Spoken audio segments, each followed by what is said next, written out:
All right. How Thanks are to you? COVID-19 and social distancing. Well, we're doing Zoom is it. We're cool. doing it. So, hey guys, welcome back to Deani Speaks. We are doing a coffee and combos. We're here with my gorgeous sister. And if we resemble, it's because of the deoxyribonucleic acid that we share. DNA. It's our DNA. Here we go. Okay, you got it. It's okay. We only share 25% though, because we only share the same mom. We have different dads. Isn't that like, oh yeah. Yeah, when you have the same mother and father, then you share 50% DNA, and then identical twins have 100%. Yeah, it's okay. So if you watched my last video, you know that we sat down with my mom and my bonus mom, and this woman was sitting off to the side somewhere, just kind of giving us cues, but also giving us great information to discuss. And we planned to do this video for so long as a follow-up to that. But I think this timing is even better. So, you know, my process is healing by the way of understanding. And throughout my journey of healing, I got to a place where I wanted to do more understanding with a basis of science and even psychology.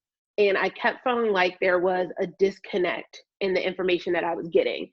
Tori and I, you and I talk all the time, like all the time. And we'll start a conversation about nothing, and then we'll rattle off into this like deep introspection, healing session. And we'll always have moments where we stop and we say, oh my gosh, you think like I do. And then we'll have moments where we're like, well, I don't respond like that. And what I found a few years ago is I came across a study called Epigenetics. Do not lose me in this. Epigenetics is a version of biology, but it comes from the root tense epi, which is Greek for over or on top of, and genetics is referencing our DNA. Hence my DNA joke in the beginning. Anywho, so the point of it is there are some things that are not quite explained in that has to do with our upbringing or our responses or who we are as people, just solely through DNA. So when it comes to DNA, it's kind of cramped into this ball of which we call a histone, and then covered together is called the chromatin.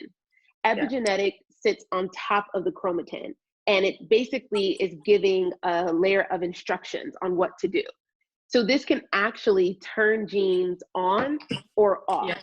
So it doesn't change that Tori and I share 25% DNA, because it does not change our DNA, but it does change how it's expressed. So some things may be more elongated in our code or our pattern than it normally would have been if gone unaffected. Now, how this typically happens, and where we shared a great conversation last week, is this can be environmentally induced, but it doesn't mean that it has to occur in like this gorgeous backdrop where Tori's sitting now. It doesn't mean that someone has to come in and shake that environment up. It actually can affect a child during the embryonic phases when they are in development during the pregnancy process.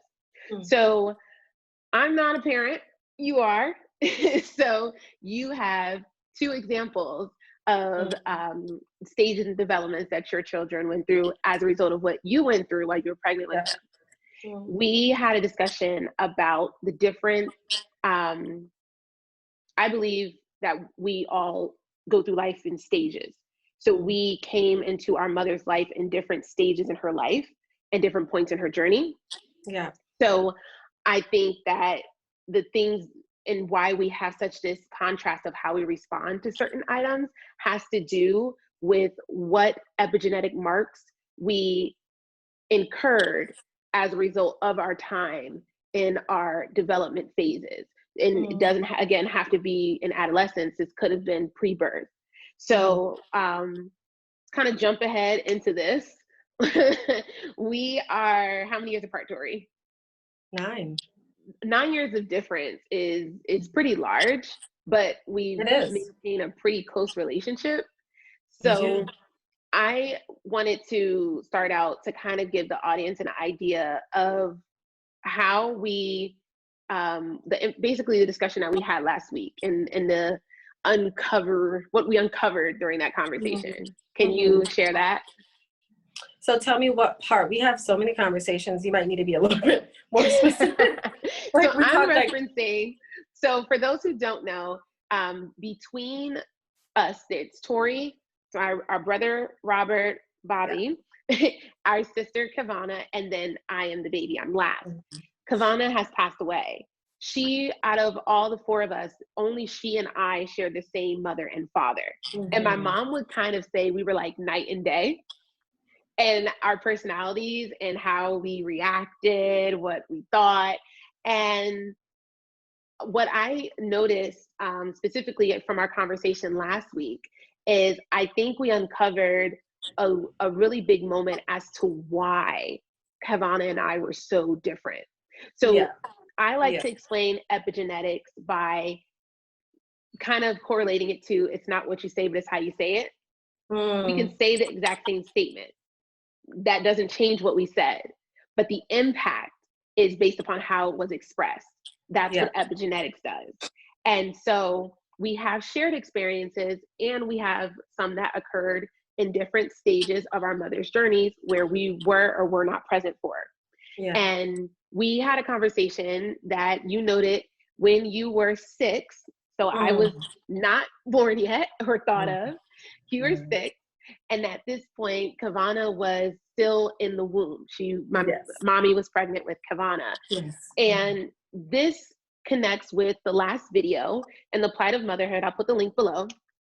In the plight of motherhood, my mom referenced a moment during relationship with my father where she suffered an emotional break.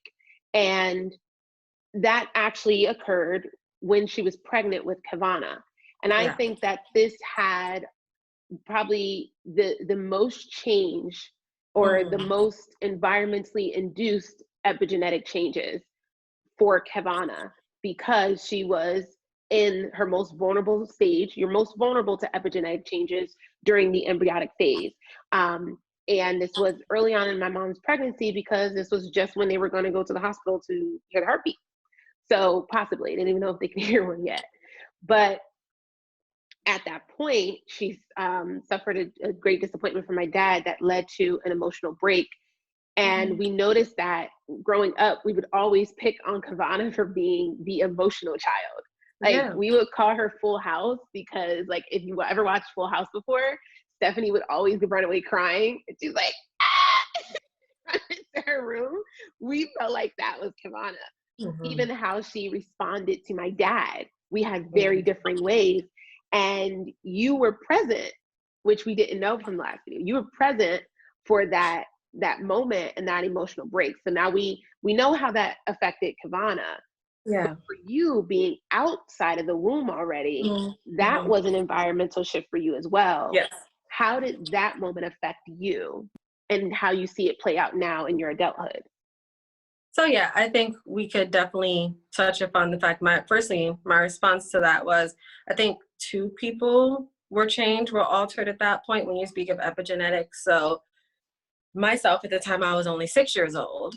And when that happened, I think the way I explained it to you was, it was more of a transference type of thing that happened. And it really changed my shape in the way that I respond to any situation now. It really triggered empathy in me at a very young age. So I was able to be impacted by someone else's pain in a way that built intuition, in a way that built a perception, or perspective rather, that I didn't really have of things. And it's like I automatically developed this sort of understanding that I didn't even know that I had before. Wow, many people really always used to say, "Oh my gosh, she's so mature and she's so smart." And, oh my gosh, and, they said that. And I remember even before that moment, but in that moment, it changed my responsiveness to just any situation. It made me kind of more of a caretaker. And I felt like in that moment, I knew mommy needed me, because whatever happened to her,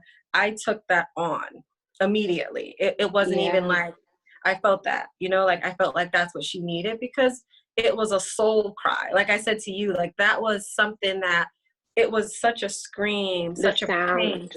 Yeah. It registered spiritually. Like it was something that was like, okay, if it was like a picture, the sonic waves were so heavy from that it Okay. penetrated something in me. You know, it built something in me up like, okay, that's hurt. Like even as a kid, you fall down, you get a boo-boo at 6, you know, that hurts. Well, she screamed like something was broken.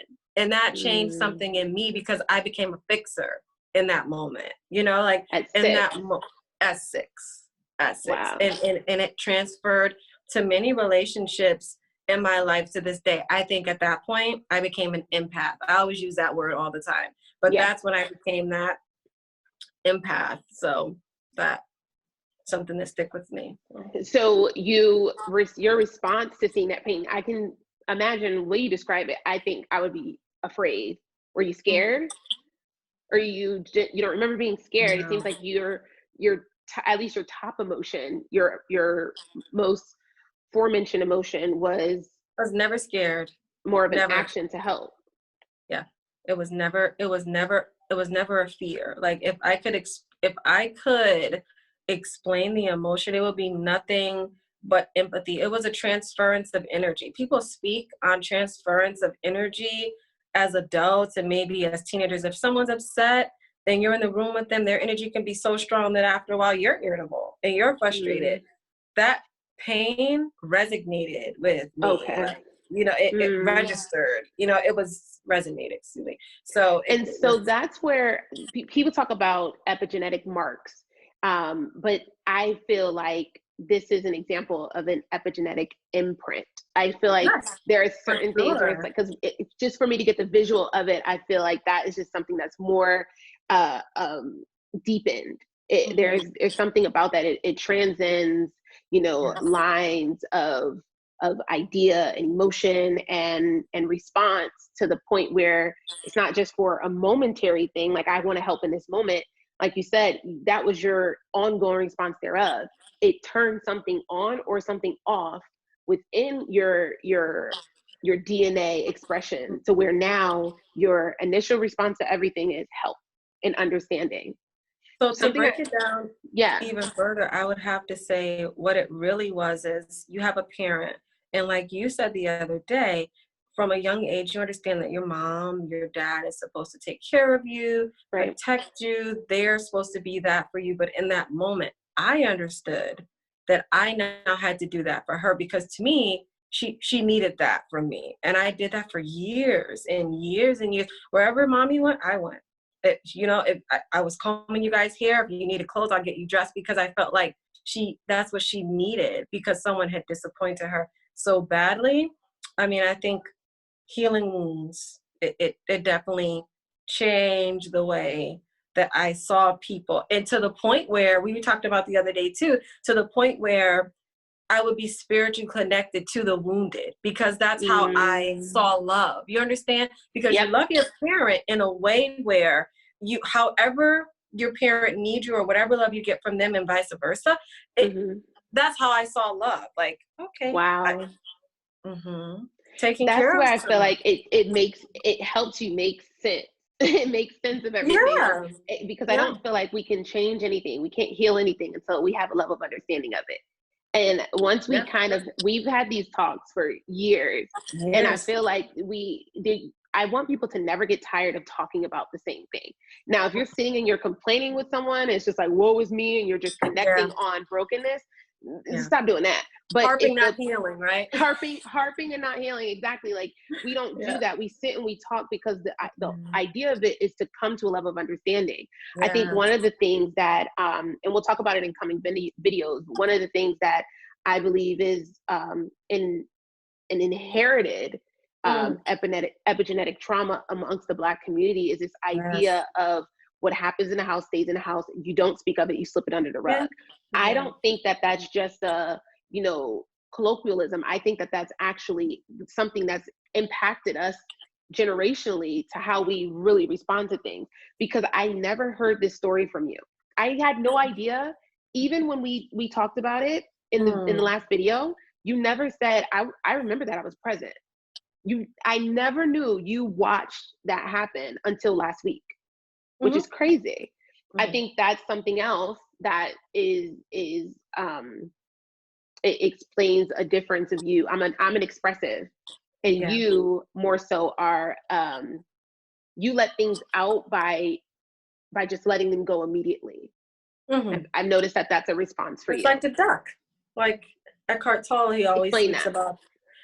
So Eckhart Tolle, he always speaks about the duck, how two ducks can squabble. They'll fight in a pond and they'll go back and forth and they'll be really, really angry. But if you notice, when the ducks walk away, they flap their feathers and they shake it off and they go their separate ways peacefully as if nothing happened, because they don't have the capacity to hold it in them like a human does. They don't have it.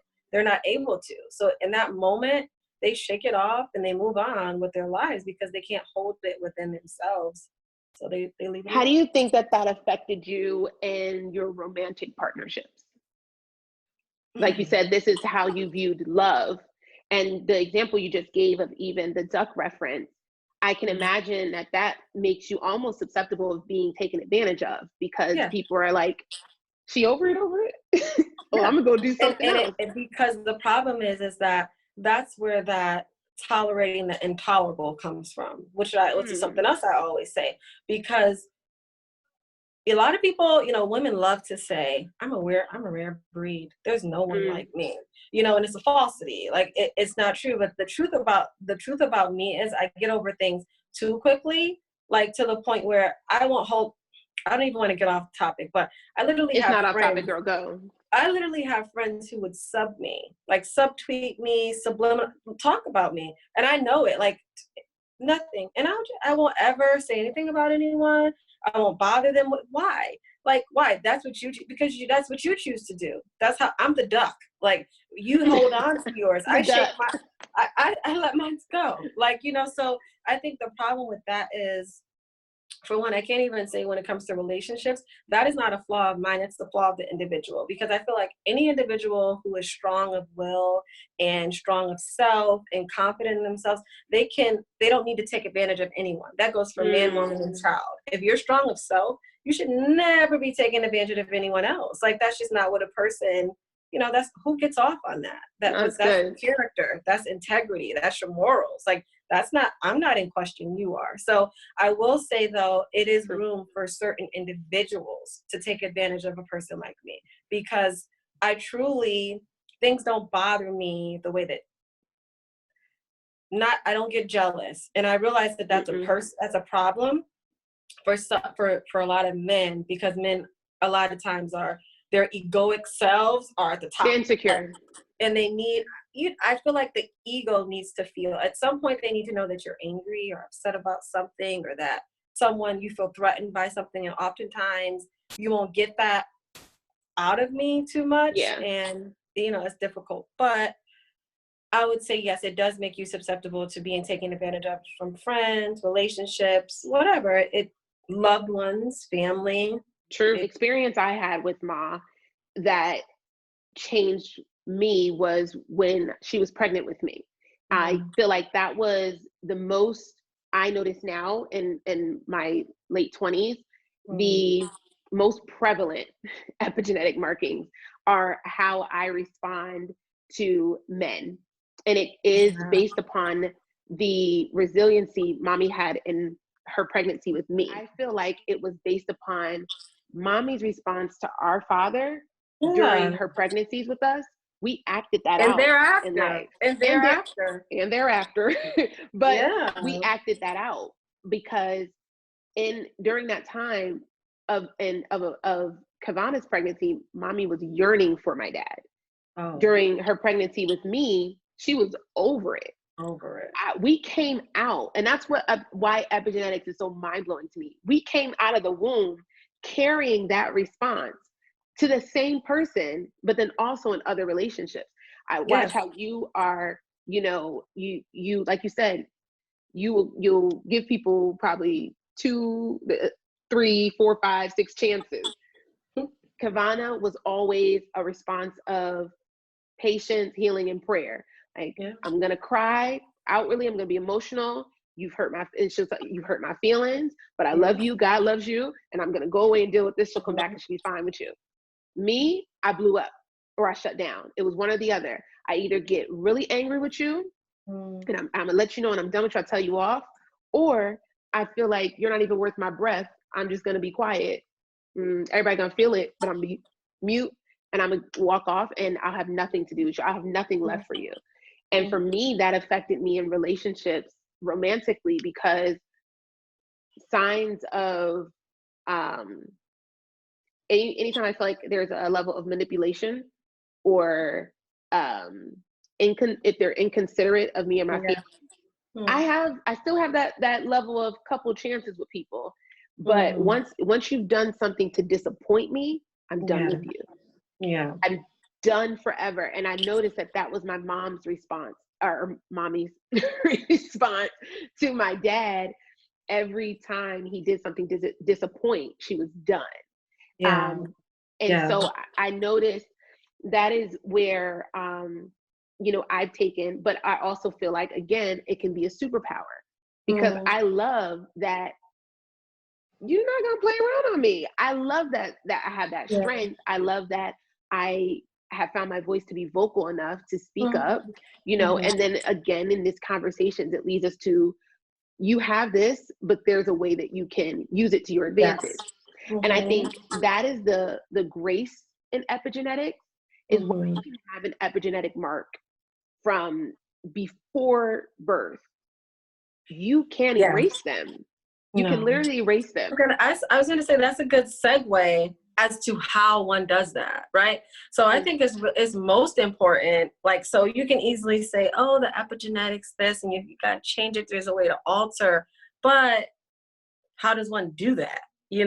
Because you could easily, like, I take, for instance, like, okay, anything, like, there's been situations where friends, when I was a teenager, I had friends, like, they were, all of a sudden, they just wanted to jump me one day. Like, oh, they want to beat me up. Like, I was young and I wanted to fight them for you. Right? Okay, so then, and they were my friends, okay? So, and I'm not going to act like everyone's innocent or I'm innocent or anything like that, but that happens. But what I'm saying is, or I was in an 11-year relationship, marriage, and that ended not of my own doing, still not bitter. Like, it is how you move forward with life. Like, you can choose to say, oh, everything I do is hurting me and everyone keeps hurting me and I'm never going to love again. You could. You could. But why? You have to make a conscious choice to accept, oh, I may be a hopeless romantic, or I may be overly forgiving. But what you do with that and accepting yourself after that is what really, really will determine how you're going to move forward in life and accept and recoil those genetics. No, completely. I completely agree. It's, I didn't get to even searching for a study like epigenetics until I was, he shows up in every video. I need it. Come into the camera. No, he needs a haircut. It is quarantine. Honey, I don't have any Band-Aids. Can I show you something? Yeah, sure. Show me from where? Let me see. Oh, it's all child. Let me see. Oh my goodness. You want me to get the stitches? The staple? All right, get the staple gun. I'll put it right back together. Ink if needed. Yeah. All right, honey, listen. Come, let me kiss it. Hold on 1 second. Let me kiss this boo. Do it. It's adorable. Always with the cameos. He gets the cameo. I was situated. Where were we? The responsibility to release yourself from, the epigenetic marks, or use them to your advantage. It is important to note that epigenetic marks can be transmitted through multiple generations. So I don't think it's so much the intention of even presenting or uncovering the study of epigenetics isn't just naturally to give another reason to why you are the way you are, but rather give you an understanding and a tool, a mechanism to go about that which you've now inherited. When you talk about responsibility, the burden of responsibility always goes back to, once you know something and once you realize something, either you do something with it or you choose not to. So you stay stuck in the fact that, oh, this is just me, and you accept it. But if your acceptance is at your own demise, then that just means that's also your ignorance, because now Right. you're choosing to know, you're choosing to seek it, and and then you choose to live in it and do nothing about it. So once you have it and once you know, now you have the burden of responsibility, because you know this is something that you need to change for your children, not just for yourself if you have children. If you don't have children, this is something that you need to change for future generations or for whomever you come in contact with, because your family may be known for being a certain type of people. Like your legacy may be based on, okay, well, this is the family name, and your family is known for being A, B, C, and D. But now you have the chance to change who you are and the way that your family does things, to do something different so that you can be known for and represent something that they have not even thought of. And that then comes isolation, because that's where a lot of the struggle comes from, why people don't ultimately change in the first place. Because if you truly stick to knowing that maybe all you know is not what you need to grow, then it's just like you people are going to be looking, oh, who do you think you are? And why do you need to be different? And that causes loneliness. It causes sadness, because then who do you connect with? We're lucky to have each other. Like, we're very, very Completely. fortunate. It is a blessing to have someone who you organically connect with, and that is as intentional about undoing and altering the legacy of your family and your bloodline as you are, because it is a rarity. But regardless if you have someone to take that journey with you, ultimately it's your sole responsibility anyway. There are times where you and I don't speak, where we are completely separated, and it's because we're each dealing with something. I'm dealing with something, you're dealing with something that is a private matter. And I think that is, you said so many things that were so sound, such sound advice. And one thing that stuck out to me was isolation. We are all in isolation right now. So this is the perfect time to operate in excellent introspection and do the work of healing, because you can come out of social distancing and quarantine a new person, a healed person with marks removed. Well, yeah, you can't run away from yourself. And I think that is where people are finding that they're bored. I think people are getting bored because what they could be doing is the furthest thing from a desire, because what you could be doing is spending time with yourself. And if there's things about me that even irritate me, why would I want to deal with it? But it's the perfect time. There's a true healing that comes with isolation. I didn't really get to even start my processing or my process of healing until I left Connecticut and went away to college, because I was separated from everyone who either had an impact on the areas of trauma or damage, or anyone who would be offended by my process. Because people can be very much offended by your truth, or offended by the changes that you have to make in the areas of distance from them.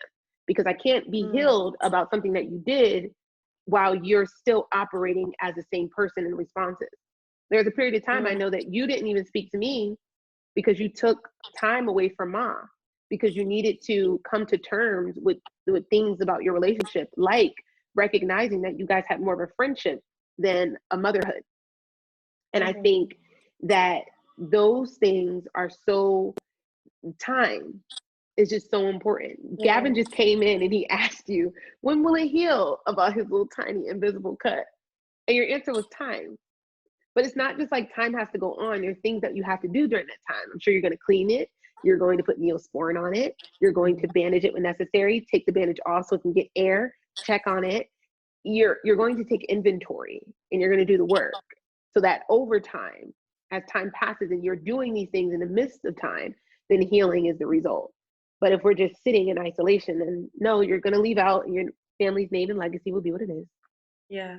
I think another thing, another really, really important thing about isolation is acceptance in the isolation. Because I think when we talk about kind of what happened between Mommy and I when I was 6 years old, that became a focus of mine, right? And I feel like it isolated me from a lot of kids that were maybe even my age or were going through different things, because that maturity level came from a different level of understanding, and that empathy allowed me to be there and understand people in a way that allowed them to take advantage of me. But it also gave me a leg up and an edge up on them too, because they weren't able to reach that yet. They weren't able to do that yet. I mean, I feel like the isolation is being alone and accepting the fact that right now there's no one that is understanding me. Right now, there's no one that's connecting with me right now, because right now I'm unraveling myself. I'm not even whole right now. So I'm unraveling myself and I'm processing this myself. And then when you come back out of it, what you attract and what you connect to, and this is the real jewel I'm about to hit with you, okay? What you connect to, I'm serious, like what you connect to and what you attract after you re-roll that spindle. If you go right back with those same type of people and those same interactions, those same ones, it's like, what was even the process for? Like, what's the point? So a healed person goes and plays in glass? Oh, I can't. I mean, but they do. I mean, I can even say that there have been moments for myself. It is, I see healing for me is a journey. Right? It's not linear. We can't put it on a chart and see that it's going to be this beautiful line that just goes up, up, up. Sometimes we take backtrack. Sometimes we kind of flip over. It turns into this whole little circle, and then you go forward. And for me, there has been times where I was like, what am I doing here? Like, what? I don't belong here anymore. And it doesn't matter if you're looking up and it's been 2 minutes or 2 years. You should be uncomfortable there because you have outgrown that, and you can't go back and get comfortable. But unfortunately, many times people do. But I can say that I've noticed that not just with location, but with small groups. I would say we share that. I think anyone in our family had to mature before their time. Yeah. And I was younger. I never connected with anyone, and I was always the outlier. It could have been my vernacular. It could have been that I'm the nerd who likes random topics like epigenetics, like, or it could be just the process, like, but at the moment, I couldn't make sense of it. I'm never recording with you again. Stop. I can't hug you right now, honey. I'm really into this conversation, hon. I think we're going to wrap it up, honestly. No, because I like this conversation. We always have good conversations. But